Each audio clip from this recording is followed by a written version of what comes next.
Hi, this is Remembering the Past, a show where we talk about people who've died recently, who've had a profound effect on our history, our society, or our culture.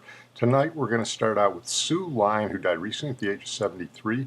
Beautiful girl, good actress, but unfortunately, she was typecast by her most famous role. Stanley Kubrick saw her on an episode of the Loretta Young Show when she was a preteen, and at 14 years old, he pegged her to star in his adaptation of Vladimir Nabokov's novel Lolita. She played the Nymphet, who's supposed to be 12 years old, opposite James Mason, the professor, in a story that today would be considered pedophilia. Needless to say, it couldn't be made today. It was somewhat tamed down for the screen, but the ironic thing is she couldn't even see it when it got into the movie theaters because she was too young. Here's a snippet of her together with James Mason. Why were you so late coming home from school yesterday afternoon? Yesterday. What was yesterday? Yesterday was Thursday. Oh, well, was I late? Yes, you were. You finished school at 3 o'clock. You were not home until 6 o'clock. That's right. Michelle and I stayed to watch football practice. In the Frigid Queen. What do you mean, in the Frigid Queen? I was driving around and I thought I saw you through the window. Oh, yeah, well, we stopped there for a malt afterwards. What difference does it make? You were sitting at a table with two boys. Yeah, old Roy and Rex just happened to sit down with us. Roy and Rex. The co-captains of the football team. I thought we understood no dates. What do you mean, no dates? They just sat down at our table. I don't want you around them. They're nasty-minded boys. Oh, you're a fine one to talk about someone else's mind. Don't avoid the issue. I told you no dates. It wasn't a date. It was a date. It wasn't a date. It was a date, Lolita. It was not a date. It was a date. It wasn't a date. Well, whatever it was that you had yesterday afternoon, I don't want you to have it again. And while we're on the subject, how did you come to be so late on Saturday afternoon? Saturday, I went to my piano lesson. Your piano lesson? I thought that was on Wednesday. No, it was changed to Saturday, remember? Between 2 and 4, Miss Starch, piano. Well, ask Michelle. She was with me. Ask Michelle. That's what you always say to me. So now, for a change, I'm going to ask you something about Michelle. You can't have her. She belongs to a Marine. I will ignore that idiotic joke. Why does she give me these searching looks whenever she comes to the house? How should I know? Have you told her anything about us? No. Have you? You've told her nothing. You think I'm crazy? You spend too much time with that girl. I don't want you to see her so often. Oh, come on.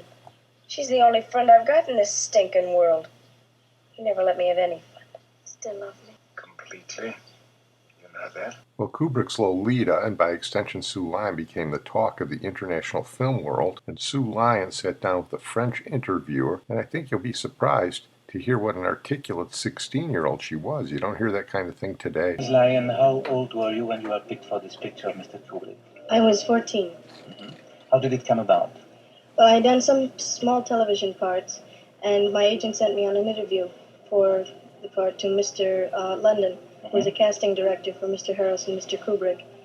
And he liked me, and so he sent me up to see them.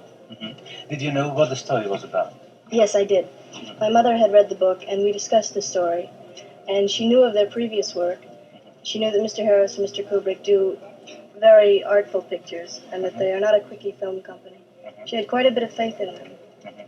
And this face, I think, wasn't disturbed. Did you work in a facile way, in an easy way? In an easy way? Mr. Kubrick? Yes, very easy. There was never any pressure while making the picture. Everyone was very happy and very at ease. When you say pressure, what was it pressure you expected? Well, I think one always does on a picture because a lot of money is involved, and there's not always the time that is needed to do a good job. That wasn't the way it was. We had a lot of time and plenty of help. Did it come easy to you to abandon your family and work far away from your country, I think, and anyway abandon your studies and Well, I was still ordinary life? doing my studies. I had a teacher with me, and I had my mother with me. I don't think it's ever easy to spend a long time away from home, but it was very interesting being in another country. Didn't you have any difficulties adjusting to people like James Mason and the other actors of the picture? Not really, because they were not affected by Hollywood and by their fame. Mr. Mason is a terrific person. He's a wonderful person to work with. and he always made things very easy. And now, what are you doing now? Now we're touring with Lolita, and we're going from country to country. Are you expecting to go on being an actress? I think so, yes. You have been very much helped by the fact that you are very young. How old are you? I'm 16. You're 16. That you are very young, but I think that from now on, your roles, the parts you're going to play, are going to change. Probably, yes. And you have faith in yourself, and you try to continue? Yes, I do. Well, she had a couple other decent roles. She was in The Flim Flam Man with Michael Sarrazin and George C. Scott, but basically her career never panned out after that memorable teenage role for Kubrick. But we're going to move on to Don Imus, who died recently at the age of 79. He was the big-time shock jock for New York City WABC. One of those guys, there's no middle ground on either loved him or you hated him. He was brilliant, he was profane, but on the radio he could be casually cruel or even downright mean, and there are a lot of New Yorkers who like that. His shtick was a cowboy hat and a nice deep voice. He spoke his mind and people paid attention to him, and he set the way for people like Howard Stern and Opie and Anthony. I wasn't a big fan, but like a lot of really popular shock jocks, it's undeniable he understood the medium and the audience. Here's New York television on the death of Don Imus. Earlier in the show, we reported radio personality Don Imus passed away at the age of 79 this morning in Texas after being hospitalized on Christmas Eve. Let's take a look back at his life. Ladies and gentlemen, Imus in the morning. You know, usually when I leave a job, I'm escorted out of the building by security. Born on July 23, 1940, in Riverside, California, John Donald Imus was a broadcast host known for his controversial humor. He was raised on a cattle ranch, but made his way into a career in radio that started in the late 60s. His talk show, Imus in the Morning, on WNBC quickly became a phenomenon. When you say stuff about people and then run into them, how does that go? I never run into them. Oh, you don't? I'm never invited to anything. You're the governor of New Jersey. If you're not pulling down a lot of money, then you're not well, that's the problem. Not in the great tradition of the state. Breaking tradition, Don. Breaking tradition and not taking those envelopes of cash. I don't go around and pretend to people that we know you really well or that we hang out with you, that kind of thing. You know me pretty well, Don. This Affordable Care Act is going to be repealed. I think it may collapse. What are you doing? Are you drinking something? Did somebody say to you, you don't wear a coat and tie when you go on these shows? When you're not running for anything and you're going to be on a radio show with a cowboy, I didn't expect you to have a velvet jacket and a black tie on. I mean, One of the most popular talk shows in American history. It lasted 36 years on radio and 11 years on MSNBC until it got canceled in 2007. The I-Man's career was put on a brief hold after offending Rutgers University's women's basketball team members. These comments, as deplorable as they were, I need to stand in front of them and say I'm sorry. In fact, this was neither the first or last time Imus's refusal to hold back his opinions would almost cost him his career. Back in 1996, his speech at the Radio-Television Correspondents' Dinner was viewed as insulting, namely toward President Bill Clinton and First Lady Hillary Clinton.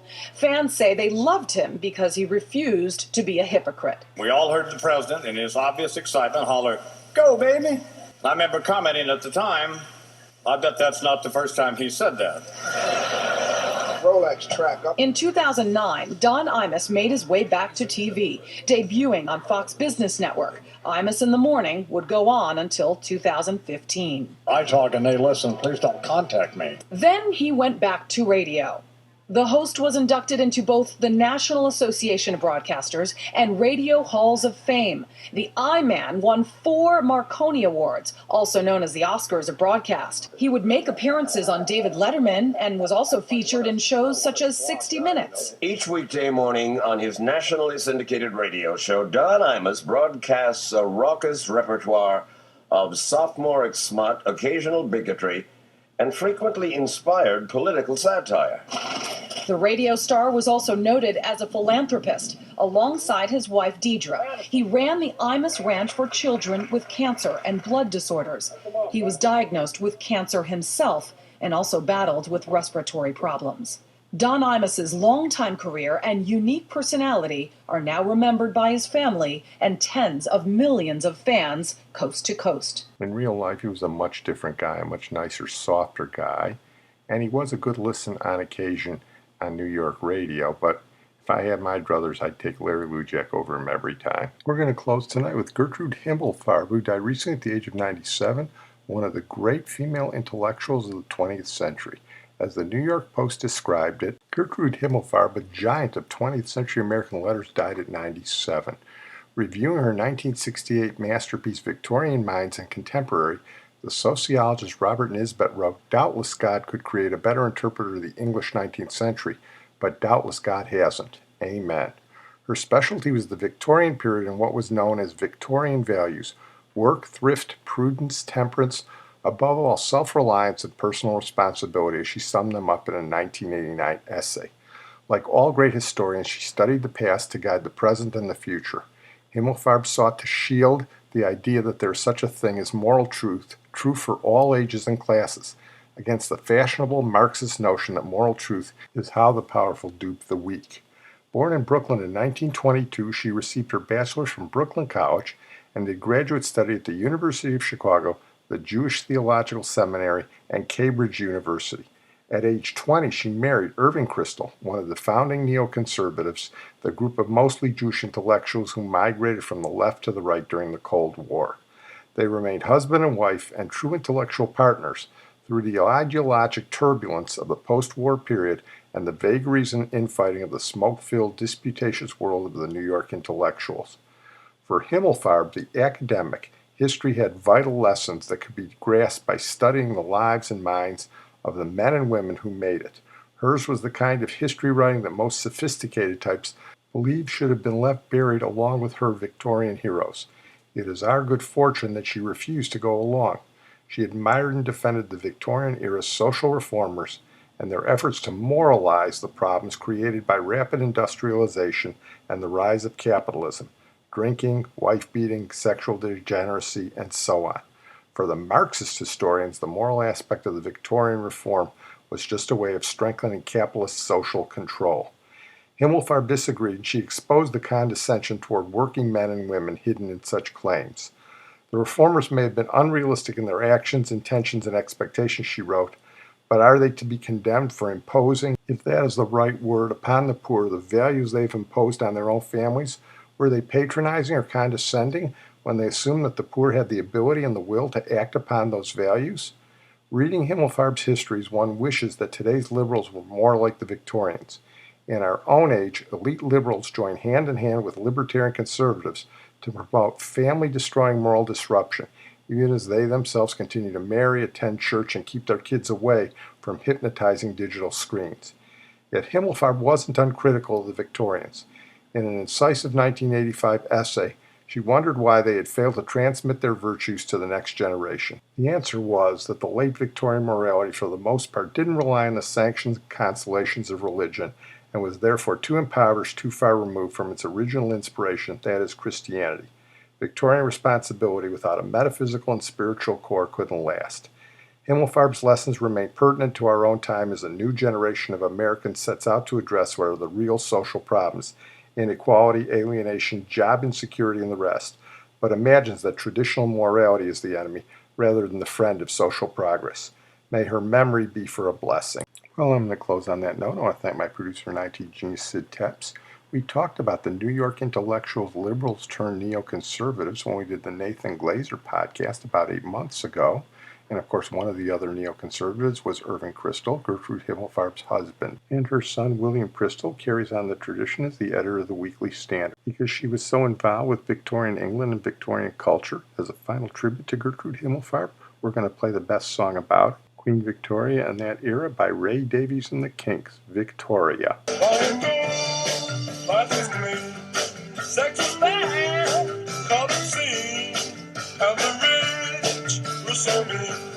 Stately homes for the lords, crooked lawns, village queens. Victoria was my queen. Victoria, Victoria, Victoria.